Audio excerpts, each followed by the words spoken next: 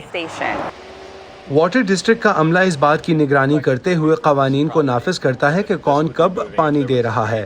خلاف ورزی کرنے والوں کو پہلے وارننگ ملتی ہے, پھر وہ جرمانے ادا کرتے ہیں. اگر خلاف ورزی جاری رہتی ہے تو ان کی پانی کی سپلائی کو کم کر کے 1 گیلن فی منٹ کر دی جاتی ہے. جب پانی کو محدود کرنے کا نظام کام کرتا ہے تو آپ کو کچن کے سنک میں کوئی خاص فرق محسوس نہیں ہوگا, لیکن یہ فرق غسل خانے کے شاور میں محسوس ہو سکتا ہے کیونکہ آپ کے شاور سے عام طور پر 2.5 گیلن فی منٹ پانی نکلتا ہے. اس لیے شاور میں پانی کا بہاؤ تھوڑا کم ہوگا, لیکن آپ پھر بھی نہا سکتے ہیں, آپ کھانا پکا سکتے ہیں. گھر کی مشینوں کو بھرنے میں زیادہ وقت لگ سکتا ہے, جیسے آپ کی واشنگ مشین یا آپ کے بیت الخلاء میں ٹینک کو بھرنے میں زیادہ وقت لگے گا. ان حالات میں گھر کے اندر تو کام چلایا جا سکتا ہے, باہر یہ چھوٹا سا سوراخ آپ کو اتنا بہاؤ نہیں دے گا جس سے آپ اپنے صحن میں پانی دینے کے نظام کو چلا سکیں.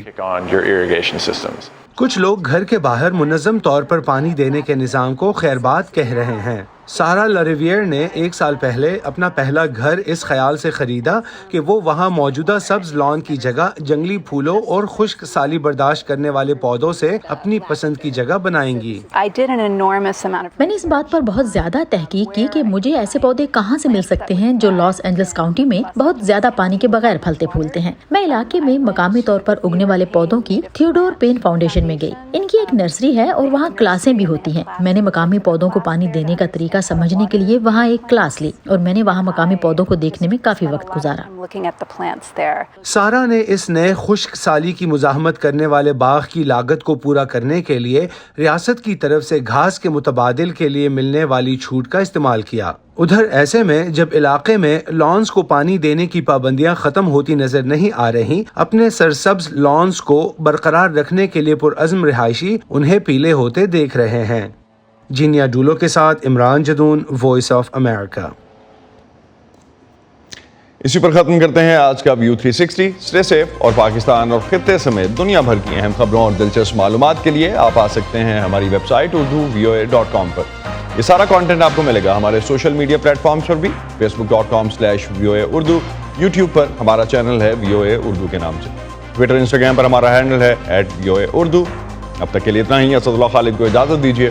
خدا حافظ.